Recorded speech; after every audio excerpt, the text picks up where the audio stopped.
سوال نمبر 461 کیا قیامت کے دن انسان کے اعضاء کی طرح جنات کے اعضاء بھی کلام کریں گے؟ جی ہاں، اللہ تبارک و تعالیٰ کا فرمان ہے۔ ترجمہ: پھر اس دن نہ کسی انسان سے اس کے گناہ کے متعلق پوچھا جائے گا اور نہ کسی جن سے۔ سورۃ الرحمن۔ سوال و جواب ہوگا، پھر لوگوں کے منہوں پر مہر لگائی جائے گی اور ان کے ہاتھ اور پاؤں ان کاموں کے بارے کلام کریں گے جو وہ کیا کرتے تھے۔ سوال نمبر 462 کیا جن جنت میں داخل ہوں گے؟ اللہ تعالیٰ کا فرمان ہے۔ ترجمہ: ان میں نیچی نگاہ والی عورتیں ہیں جنہیں ان سے پہلے نہ کسی انسان نے ہاتھ لگایا ہے اور نہ کسی جن نے۔ سورۃ الرحمن۔ یعنی وہ خوبصورت ہم عمر عورتیں ہوں گی جن سے ان کے خاوندوں سے قبل کسی جن و انس نے جمع نہ کیا ہوگا۔ یہ مومن جنوں اور انسانوں کے جنت میں داخل ہونے کی ایک دلیل ہے۔ ضمرہ بن حبیب سے سوال کیا گیا، کیا جن جنت میں داخل ہوں گے؟ انہوں نے کہا ہاں، اور وہ نکاح بھی کریں گے۔ جنوں کے لیے جنیات اور انسانوں کے لیے حوریں ہوں گی۔ سوال نمبر 463 کیا جنت میں حور عین سے کسی شیطان کی صحبت ممکن ہے؟ نہیں، اللہ تعالیٰ فرماتے ہیں۔ ترجمہ: ان سے پہلے نہ کسی انسان نے انہیں ہاتھ لگایا ہے اور نہ کسی جن نے۔ سورۃ الرحمن۔ یعنی وہ کنواری اور ہم عمر ہوں گے۔ انہیں اہل جنت سے قبل کسی جن و انس نے چھوا نہیں ہوگا تو شیطان تو جنت میں جا ہی نہیں سکتا۔ پھر صحبت چ معنی دارد۔ سوال نمبر 464 کیا جھگڑنا شیطان کی طرف سے ہوتا ہے؟ اللہ تعالیٰ فرماتے ہیں۔ ترجمہ: یہ سرگوشی تو شیطان ہی کی طرف سے ہے تاکہ وہ ان لوگوں کو غم میں مبتلا کرے جو ایمان لائے، حالانکہ وہ اللہ کے حکم کے بغیر انہیں ہرگز کوئی نقصان پہنچانے والا نہیں، اور اللہ ہی پر بس لازم ہے کہ مومن بھروسہ کرے۔ سورۃ المجادلہ۔ نجوہ: حقیقت میں سرگوشی کرنے کو کہتے ہیں۔ یہ مومن کو برائی کا وہم دلاتی ہے۔ من الشیطان لیحزن الذین آمنوا۔ سرگوشی شیطان کی وجہ سے ہوتی ہے تاکہ اہل ایمان اس سے پریشان ہو، جبکہ یہ چیز بھی انہیں اللہ کے اذن کے بغیر کوئی نقصان نہیں دے سکتی۔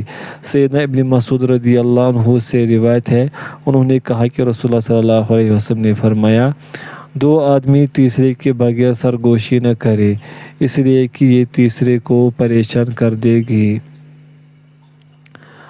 سوال نمبر 465 کیا ابلیس نے اللہ کے ساتھ شریک کیا اور کیا وہ شرک کی طرف بلاتا ہے؟ اللہ تعالیٰ فرماتے ہیں۔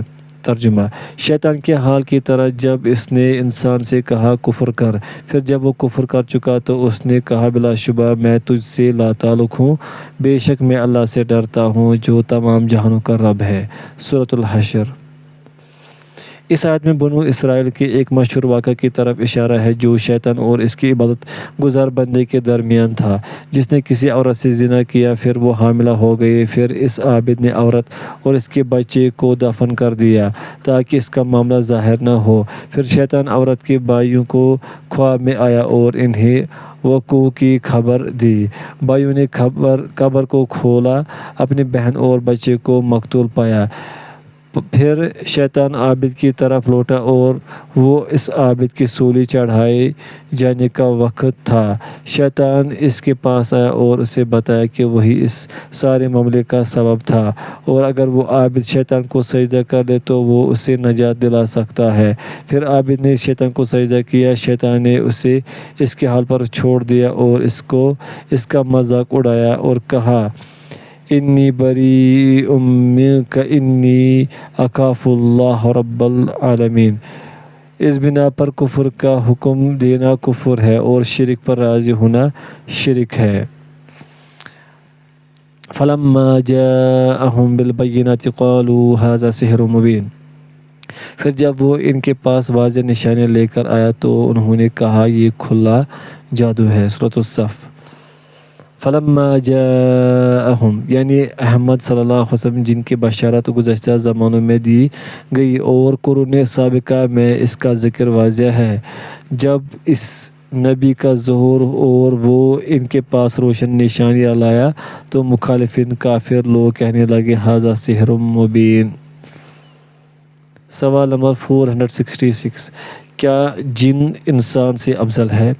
اللہ تعالیٰ کا فرمان ہے، ترجمہ، اور یہ کہ بے شک ہم نے گمان کیا کہ بے شک انسان اور جن اللہ پر ہرگز کوئی جھوٹ نہیں بولیں گے، اور یہ کہ بلا شبہ بات یہ ہے کہ انسانوں میں سے کچھ لوگ جنوں میں سے بعض لوگوں کی پناہ پکڑتے تھے تو انہوں نے ان جنوں کو سرکشی میں زیادہ کر دیا۔ حکم الحدیث سورۃ الجن۔ جنات گمان کرتے تھے کہ ہمیں انسانوں پر فضیلت حاصل ہے، اس لیے کہ وہ جب کسی وادی یا وحشتناک جگہ جنگل وغیرہ میں اترتے تو ہمارے ساتھ پناہ مانگتے تھے، جیسا کہ اہل عرب کی جاہلیت میں عادت تھی کہ وہ اس جگہ کے بڑے جن سے پناہ مانگتے تھے کہ وہ انہیں کوئی نقصان نہ پہنچائے۔ اسی وجہ سے جنوں کی ان پر جرأت بڑھ گئی۔ سوال نمبر 467 کیا شیاطین انسان کو وسوسہ ڈالتے ہیں؟ ہاں، اللہ تعالیٰ کا فرمان ہے، من الجنۃ والناس، جنوں اور انسانوں میں سے لوگوں کے سینوں میں وسوسہ ڈالنے والے جن و انس دونوں کے شیاطین ہیں۔ اس کی دلیل اللہ تعالیٰ کا یہ فرمان، ترجمہ، اور اسی طرح ہم نے ہر نبی کے لیے انسانوں اور جنوں کے شیطانوں کو دشمن بنا دیا، ان کا بعض کی طرف ملمح کی ہوئی بات دھوکہ دینے کے لیے دل میں ڈالتا رہتا ہے، اور اگر تیرا رب چاہتا تو وہ ایسا نہ کرتے، پس چھوڑ انہیں اور جو وہ جھوٹ گڑھتے ہیں۔ سورۃ الانعام۔ آیت نمبر 468 کیا انسان کی طرح روز قیامت جنوں کو بھی اکٹھا کیا جائے گا؟ ہاں، اللہ تعالیٰ کا فرمان ہے، ترجمہ، تو قسم ہے تیرے رب کی، بے شک ہم ان کو اور شیطانوں کو ضرور اکٹھا کریں گے، پھر بے شک ہم انہیں جہنم کے گرد ضرور گھٹنوں کے بل گرے ہوئے حاضر کریں گے۔ سورہ مریم۔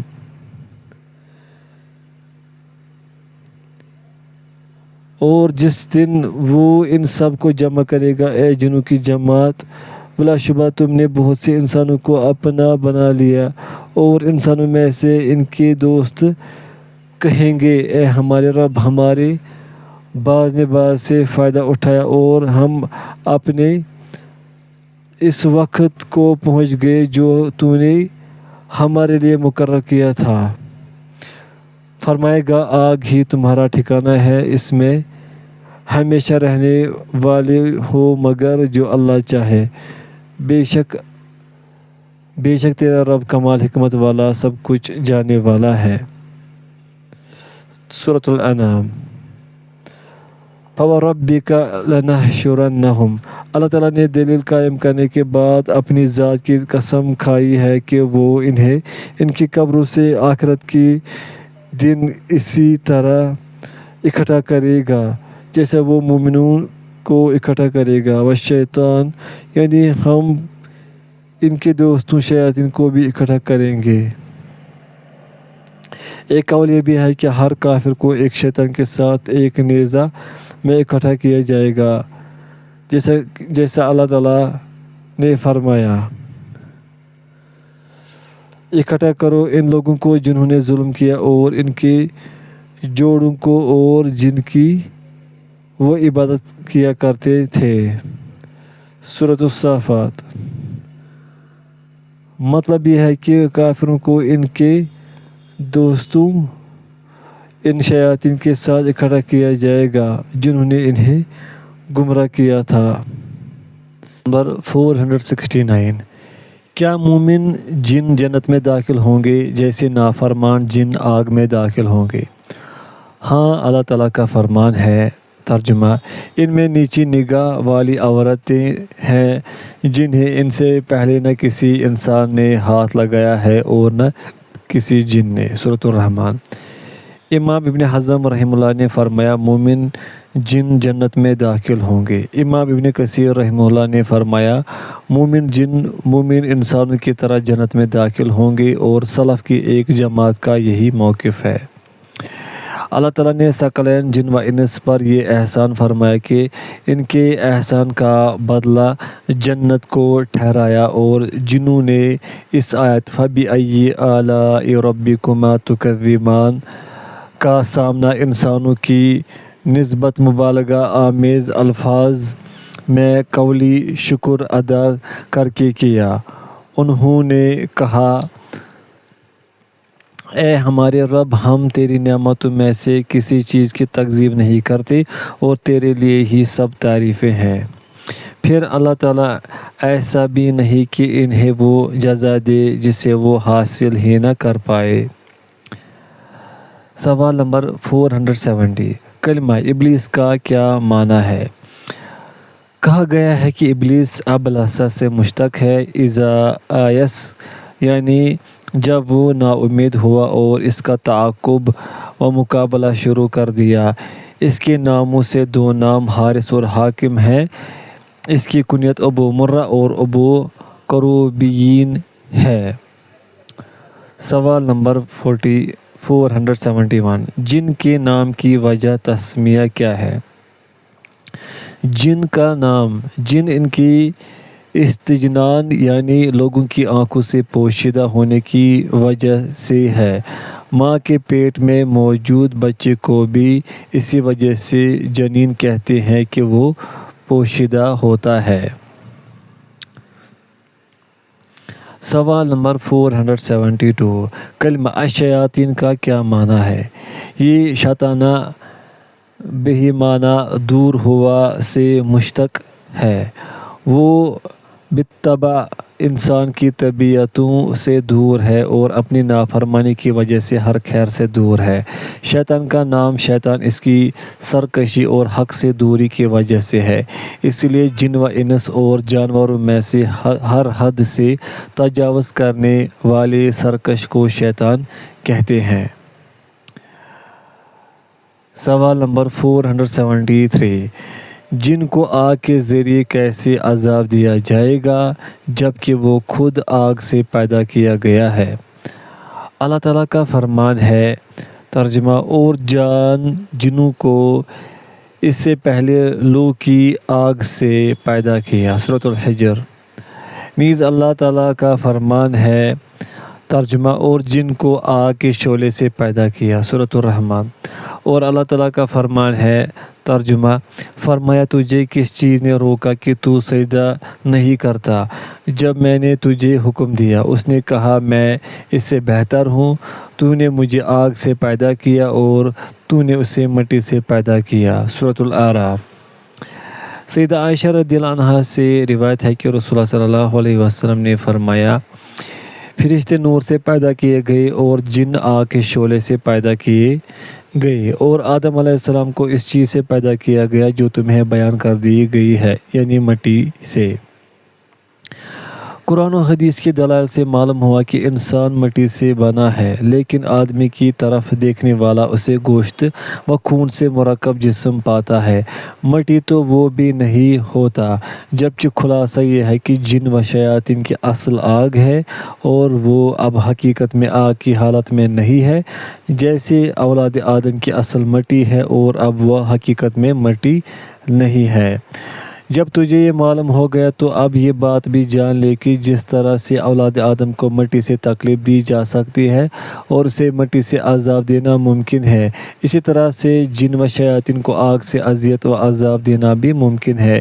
یہ سارا معاملہ اولاد آدم سے مٹی کے عنصر سے اور شیاطین کے آگ کے عنصر سے منتقل ہو جانے کی وجہ سے ہے۔ نبی کریم صلی اللہ علیہ وسلم کا فرمان ہے، اگر تم مجھے دیکھتے کہ میں نے ابلیس کو اپنے ہاتھ سے دبایا اور اس کا گلا گھونٹتا رہا حتیٰ کہ میں نے اس کے لعاب کی ٹھنڈک اپنی ان دو انگلیوں میں پائی، میں کہتا ہوں کہ اس کے لعاب کی ٹھنڈک اس کے ناری عنصر سے تبدیلی کی واضح دلیل ہے۔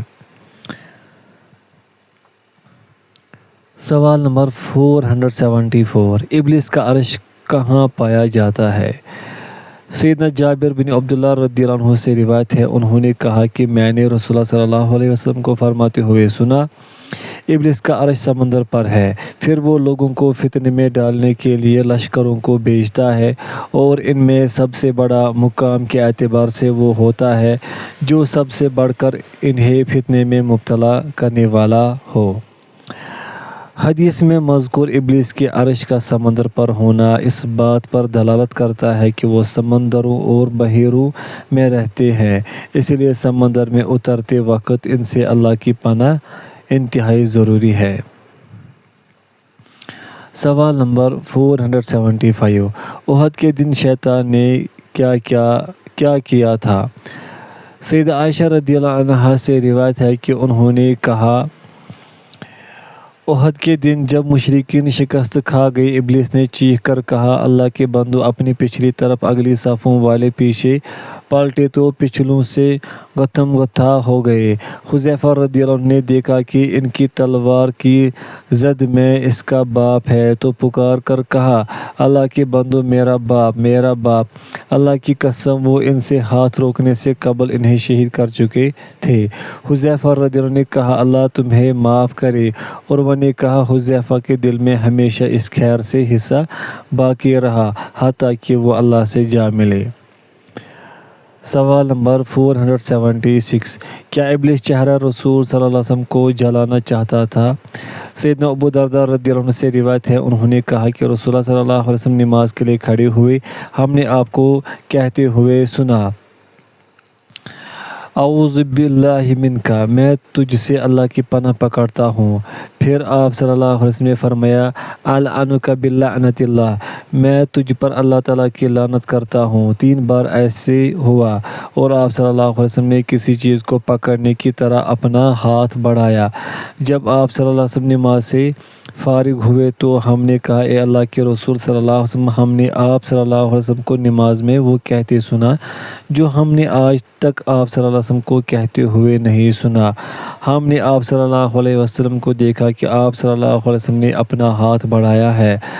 آپ صلی اللہ علیہ وسلم نے فرمایا، بلا شبہ اللہ کا دشمن ابلیس آگ کا ایک شعلہ لایا تھا تاکہ اسے میرے چہرے پر رکھے، تو میں نے 3 بار اعوذ باللہ منک کہا، پھر میں نے کہا، العنک بلعنت اللہ، لیکن وہ 3 بار سے پیچھے نہ ہٹا۔ پھر میں نے اسے پکڑنے کا ارادہ کیا، اللہ کی قسم اگر میرے بھائی سلیمان کی دعا نہ ہوتی تو یقیناً وہ بندہ ہوا ہوتا اور اہل مدینہ کے بچے اسے کھیلتے ہوتے۔ سوال نمبر 477، ابلیس نے آدم علیہ السلام کے ساتھ جنت میں کیا کیا؟ سیدنا انس رضی اللہ عنہ سے روایت ہے، انہوں نے کہا کہ رسول اللہ صلی اللہ علیہ وسلم نے فرمایا، جب اللہ تعالیٰ نے جنت میں آدم علیہ السلام کی صورت بنائی تو اسے جتنی دیر چھوڑنا چاہا چھوڑے رکھا۔ ابلیس اس کے گرد گھومنے لگا تاکہ دیکھے وہ کیا چیز ہے۔ جب اس نے اسے اندر سے خالی دیکھا تو سمجھ گیا کہ یہ ایسی مخلوق ہے جو اپنے اوپر کنٹرول نہ رکھ سکے گی۔ اجوف یعنی جوف والا، اور ایک قول کے مطابق اجوف وہ ہوتا ہے جس کا اندرون خالی ہو، لا یتمالک یعنی اپنی ذات پر قابو نہیں رکھ پائے گا اور اسے خواہشات سے نہیں روک پائے گا، اور کہا گیا ہے کہ وہ اپنے آپ سے وسواس کو روک نہ سکے گا۔ ایک قول یہ ہے کہ وہ غصے کے وقت اپنے اوپر قابو نہ پائے گا، اور اس سے مراد اولاد آدم کی مکمل جنس ہے، یعنی تمام اولاد آدم مراد ہے۔ سوال نمبر 478، کیا ہر انسان کے لیے ایک شیطان ہوتا ہے؟ سیدہ عائشہ رضی اللہ عنہا سے روایت ہے کہ بلا شبہ رسول اللہ صلی اللہ علیہ وسلم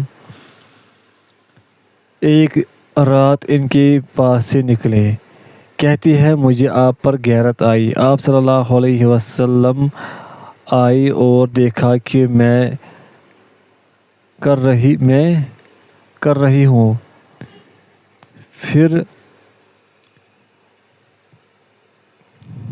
مجھے آپ پر غیرت آئی۔ آپ سم آئے اور دیکھا جو میں کر رہی ہوں، پھر کہا کیا بات ہے عائشہ، کیا تو غیرت کھا گئی ہے؟ میں نے کہا مجھے کیا ہے، میرے جیسی آپ جیسی پر کیا غیرت نہ کھائے گی؟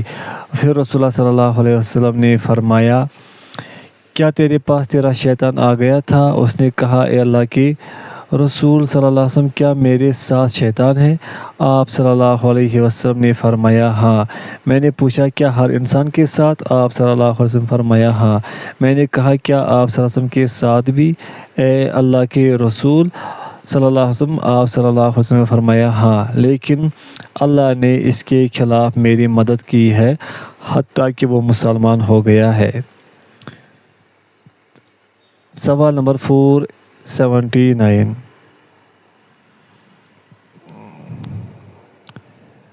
نبی مکرم سوال نمبر 479، کیا جن بدن انسانی میں حرکت کرتا ہے؟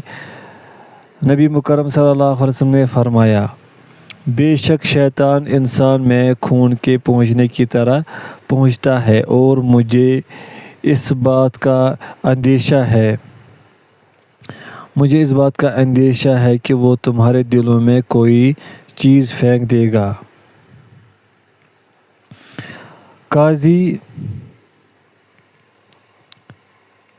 قاضی وغیرہ نے کہا گیا ہے کہ یہ حدیث اپنے ظاہر پر ہے اور بلا شبہ اللہ تعالیٰ نے اس کے لیے انسان کے اندرونی حصوں میں خون کے چلنے کی جگہوں پر چلنے کی قدرت و قوت پیدا کی ہے۔ یہ بھی کہا گیا ہے کہ وہ بدن کے باریک و لطیف مسا میں اپنا وسوسہ ڈالتا ہے، پھر وہ وسوسہ اس کے دل تک پہنچ جاتا ہے۔ سوال نمبر 480، کیا غصے کا سبب شیطان ہے؟ سیدنا سلیمان بن سرد رضی اللہ عنہ سے مروی ہے کہ انہوں نے کہا میں نبی مکرم صلی اللہ علیہ وسلم کے پاس تھا اور دو آدمی باہم گالیاں دے رہے تھے، ان میں سے ایک کا چہرہ سرخ ہو گیا اور اس کی رگیں پھول گئی، تو آپ صلی اللہ علیہ وسلم نے فرمایا مجھے ایک کلمے کا پتہ ہے، اگر یہ بندہ وہ کلمہ پڑھ لے تو اس کا غصہ کافور ہو جائے، اگر یہ بندہ اعوذ باللہ من الشیطان الرجیم پڑھ لے تو اس کا غصہ کافر ہو جائے گا۔ تو لوگوں نے اس کو کہا کہ نبی کریم صلی اللہ علیہ وسلم نے فرمایا ہے شیطان مردود سے اللہ کی پناہ مانگ۔ آپ صلی اللہ علیہ وسلم نے مزید فرمایا بلا شبہ غضب شیطان کی طرف سے ہے اور شیطان آگ سے پیدا کیا گیا ہے اور بلا شبہ آگ پانی سے بجھائی جاتی ہے، پس جب تم میں سے کسی کو غصہ آئے تو وہ وضو کرے۔ سوال نمبر 481، کیا جن انسان کے ساتھ کھاتا ہے؟ جب کوئی لقمہ نیچے گر جائے تو میں کیا کروں؟ اور کیا شیطان دائیں ہاتھ سے کھاتا ہے؟ سیدنا جابر رضی اللہ عنہ سے مروی ہے کہ وہ نبی اکرم صلی اللہ علیہ وسلم سے روایت کرتے ہیں جب تم میں سے کسی کا لقمہ گر جائے تو وہ اسے اٹھا لے اور اس سے گرد و غبار کو صاف کرے اور کھا لے اور اسے شیطان کے لیے نہ چھوڑے اور اپنے ہاتھ کو رومال کے ساتھ صاف نہ کرے حتیٰ کہ اپنی انگلیاں چاٹ لے، کیونکہ اسے معلوم نہیں کھانے کے کس جز میں برکت ہے۔ ایک روایت میں ہے بلا شبہ شیطان تم میں سے ہر شخص کے ہر کام میں حاضر ہوتا ہے حتیٰ کہ اس کے کھانے میں بھی، پس جب تمہارے کسی سے لقمہ گر جائے تو وہ اس کے ساتھ لگنے والے گرد و غبار کو صاف کرے اور اسے کھا لے اور اسے شیطان کے لیے نہ چھوڑے۔ سیدنا جابر رضی اللہ عنہ سے روایت ہے کہ رسول اللہ صلی اللہ علیہ وسلم نے فرمایا تم بائیں ہاتھ سے نہ کھاؤ کیونکہ شیطان بائیں ہاتھ سے کھاتا پیتا ہے۔ سوال نمبر 482، کیا بدگمانی شیطان کی طرف سے ہے؟ سیدنا انس بن مالک رضی اللہ عنہ سے روایت ہے، بلا شبہ جبریل علیہ السلام نے نبی مکرم صلی اللہ علیہ وسلم کا دل مبارک چاک کیا، اس سے سیاہ رنگ کا جمع ہوا خون نکالا، پھر فرمایا یہ آپ صلی اللہ علیہ وسلم کے بدن سے شیطان کا حصہ ہے۔ ام المومنین صفیہ بنت حیی رضی اللہ عنہا سے روایت ہے، انہوں نے کہا کہ نبی اکرم صلی اللہ علیہ وسلم اعتکاف میں تھے، میں ایک رات آپ کی زیارت کے لیے آپ صلی اللہ علیہ وسلم کے پاس آئی، میں نے آپ صلی اللہ علیہ وسلم سے بات چیت کی، پھر میں واپس جانے کے لیے اٹھی، آپ صلی اللہ علیہ وسلم میرے ساتھ اٹھے تاکہ مجھے واپس چھوڑ آئے۔ انصار کے 2 آدمیوں کا وہاں سے گزر ہوا، جب انہوں نے نبی صلی اللہ علیہ وسلم کو دیکھا تو تیزی سے چلنے لگے۔ نبی مکرم صلی اللہ علیہ وسلم نے فرمایا، اپنی چال برقرار رکھو، یہ صفیہ بنت حیی ہے۔ ان دونوں نے تعجباً کہا، سبحان اللہ، اے اللہ کے رسول صلی اللہ علیہ وسلم، آپ کیسی بات کر رہے ہیں؟ آپ صلی اللہ علیہ وسلم نے فرمایا، بلا شبہ شیطان ابن آدم میں خون کی طرح چلتا ہے اور مجھے اندیشہ ہے کہ وہ تمہارے دلوں میں کوئی شر ڈال دے، یا آپ صلی اللہ علیہ وسلم نے شر کے بجائے شے کا لفظ بولا۔ سوال نمبر 483، کیا شیاطین رمضان میں جکڑ دیے جاتے ہیں؟ جب ماہ رمضان کی ابتدائی رات ہوتی ہے، شیاطین اور سرکش جنوں کو جکڑ دیا جاتا ہے۔ سوال نمبر 484، شیطان کو گھر سے کیسے بھگایا جائے؟ رسول اللہ صلی اللہ علیہ وسلم سے روایت ہے کہ آپ صلی اللہ علیہ وسلم نے فرمایا، اپنے گھروں کو قبریں نہ بناؤ، یقیناً شیطان اس گھر سے بھاگ جاتا ہے جس میں سورۃ البقرہ کی قرأت ہوتی ہو۔ ابو سلام سے روایت ہے، وہ ابو امامہ رضی اللہ عنہ سے روایت کرتے ہیں، وہ کہتے ہیں کہ میں نے رسول اللہ صلی اللہ علیہ وسلم کو یہ فرماتے ہوئے سنا، قرآن پڑھو، بلا شبہ وہ قیامت کے دن اپنے اہل پڑھنے والوں کے لیے سفارش کرنے والا ہے۔ 2 روشن سورتوں بقرہ اور آل عمران کو پڑھو، اس لیے کہ وہ قیامت کے دن 2 بادلوں یا 2 چھتریوں یا پر کھولے ہوئے پرندوں کے 2 گروہوں کی صورت میں آئیں گی اور اپنے اہل پڑھنے والوں کی طرف سے جھگڑا کریں گی۔ پھر آپ صلی اللہ علیہ وسلم نے فرمایا، سورۃ البقرہ پڑھو، کیونکہ اس کا پکڑنا برکت اور اس کا چھوڑنا حسرت ہے، اور باطل پرست جادوگر و شیاطین اس سے تجاوز کی طاقت نہیں رکھتے۔ سوال نمبر 485، کیا میرے گھر میں میرے ساتھ شیطان بھی کھاتا اور سوتا ہے؟ سیدنا انس رضی اللہ عنہ سے روایت ہے کہ رسول اللہ صلی اللہ علیہ وسلم نے کہا، جو یہ کہے بسم اللہ توکلت علی اللہ ولا حول ولا قوت الا باللہ، اللہ کے نام کے ساتھ میں نکلتا ہوں، میں نے اللہ پر بھروسہ کیا، اللہ کے سوا نیکی کرنے اور گناہ سے بچنے کی طاقت نہیں ہے، اس سے کہا جاتا ہے تجھے کفایت کی گئی اور تجھے بچایا گیا اور تجھے ہدایت دی گئی اور شیطان اس سے دور ہو گیا۔ سیدنا جابر رضی اللہ عنہ سے روایت ہے کہ میں نے رسول اللہ صلی اللہ علیہ وسلم کو یہ فرماتے ہوئے سنا، جب آدمی اپنے گھر میں داخل ہوتا ہے، پھر اپنے داخل ہونے اور کھانے کے وقت اللہ کا ذکر کرتا ہے، شیطان اپنے ساتھیوں کو کہتا ہے، نہ تمہارے لیے اس گھر میں ٹھہرنا ہے اور نہ رات کا کھانا، اور جب وہ داخل ہوتے وقت اللہ کا ذکر نہیں کرتا، شیطان کہتا ہے، تم نے اس گھر میں ٹھہرنا پا لیا ہے، اور جب وہ کھانے کے وقت اللہ کا ذکر نہیں کرتا تو وہ کہتا ہے، تم نے اس گھر میں ٹھہرنا اور کھانا پا لیا ہے۔